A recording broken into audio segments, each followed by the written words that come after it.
Hi, I'm Daniel, and if you've clicked on this video, you're wondering what it's like to stay in a shared house in Japan. Just a quick disclaimer, this was my experience, everyone's experience is different, and just because mine was absolutely horrendous, it doesn't mean that everyone's will be that bad. I stayed in a shared house during my 2017-2018 working holiday visa experience. I was coming off a bit of a high after watching Terrace House on Netflix. I thought to myself, wow, I really want that type of experience when I'm living and working in Japan. I really wanted that, and you can probably gather that is absolutely not how it went. Nowhere near close. I basically got the Uno reverse card experience of Terrace House.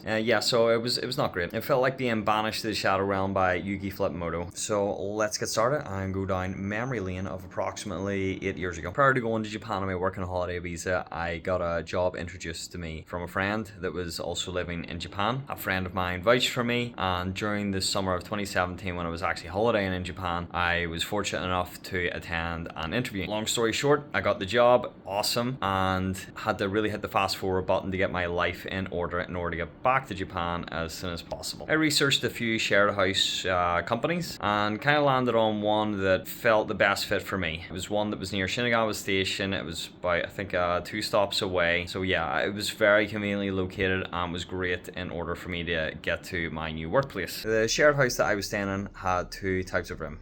Private rooms, where you were the single occupant of that room, or you had the shared room experience. So kind of like a shared inception, shared house, shared room. So yeah, I can already hear your uh-oh big mistake, and you're absolutely right. It was a big uh-oh, and it was a big mistake, and it was a horrible experience. I totally should not have went with a shared room. My rent was approximately 60,000 yen a month, and to add to the excitement of living in a shared house, I also had to rent my mattress. That was something I never thought I would ever do. So yeah, on top of the monthly rent, I had to rent out my mattress that I would be sleeping. I remember thinking back then, you know what, this is only going to be a temporary part of my life. It's only a temporary stay as well. I won't be there for too long. I can always rent an apartment out, or if I did want to stay there, if I loved it, I could change my shared room to a private room. So there were options, and I thought that there is kind of like a way out if the situation isn't great. The shared house I was in held a total of 8 occupants, so that meant other than myself there would be 7 other people. So there was a mixture of men and women.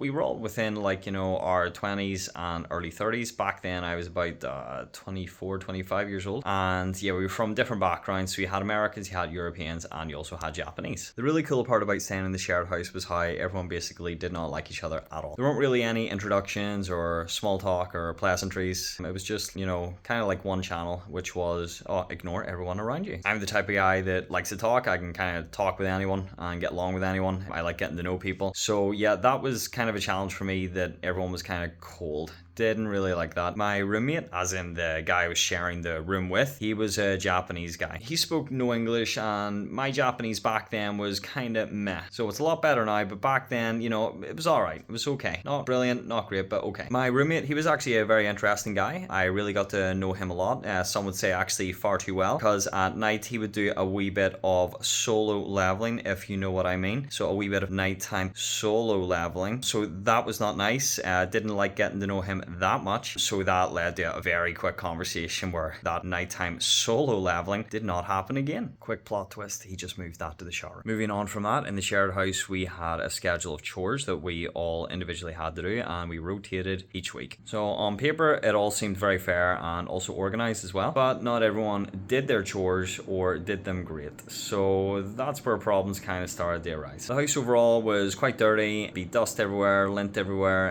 It just was not nice. If you're the kind of person that absolutely adores and loves living in a pigsty, then it was definitely the type of person for you. But I would say the majority of you are like me and would be house proud and kind of take pride in where you're living and just clean up after yourself. But no, not most of the residents of that shared house. No. The facilities also weren't what you would call great. One that I will talk about was the washing machine. The washing machine was actually the oldest resident in the house, and to call it a washing machine was a bit of an ironic joke, because after you wash your clothes, 9 times out of 10 they would come out more dirty than the way they went in. So they would either be covered in lint or dear knows what else. So it wouldn't matter how many times you cleaned out the filter, they would always be covered in lint. The kitchen was also a wee bit of a dirty hole. If someone cooked themselves a meal that night or during the day, you could bet that those dishes would still be there. Those dirty dishes would be picking up more residents in the form of more crumbs, more dirt, more filth, and yeah, it just was not nice at all. Since we all worked at different different times, it was actually really hard to tell who the culprit was. Things would often get quite passive aggressive between all of the housemates, trying to figure out who was leaving, dirty dishes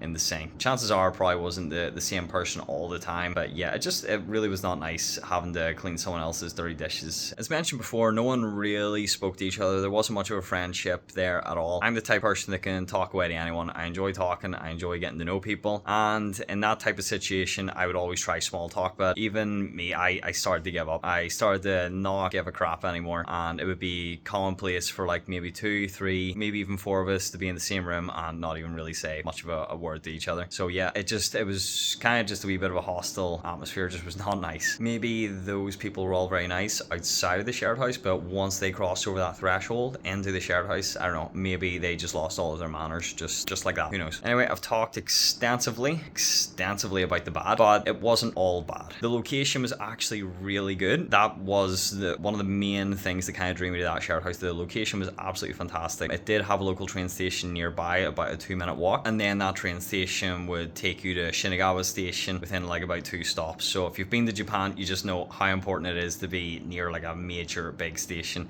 It was great. There was also a supermarket in the area, McDonald's, which isn't too bad. Japanese McDonald's is pretty damn good, and there was a convenience store as well as just other useful amenities just nearby. So the location itself was honestly really great. It was really quiet as well, and I gotta admit the local people were quite nice and pleasant. So in terms of location, it got like a 10 out of 10. It was great. The living situation and the people I was living with did absolutely suck the life out of me, like a gang of dementors, but I survived it, and I do believe it did make me stronger and more resilient as a person. Plus, more importantly, during the working holiday visa, during that time, I was very lucky to meet the woman that would eventually become my wife. So although the situation that I was living in and what I went through was really crap, I can take the positives out of it and just feel blessed knowing that I got through the other side. I can just really enjoy the happiness that I have now. So to conclude, do I think you or anyone else should live in a shared house? No. Flip no. So definitely don't go in with the expectations of wanting your own terrace house experience. It does not go like that. No one seems to get along, that well. So in the real world, yeah, shared houses, I guess they can be good or they can be pretty flipping crap, like my experience. But who knows? Maybe if you stay in a shared house, you could win the shared house lottery, unlike I did, which was basically land on my ass and be with people that had the personality of a cactus. So if you made it this far, thank you and congrats. I really appreciate it, and please leave a thumbs up if you liked the video. And also, I'm really curious if you have stayed in a shared house or even just shared accommodation in general with anyone. Please share just, I don't know, your miserable story or just bad experience. It would be just fun because misery loves company. So yeah, thanks for watching.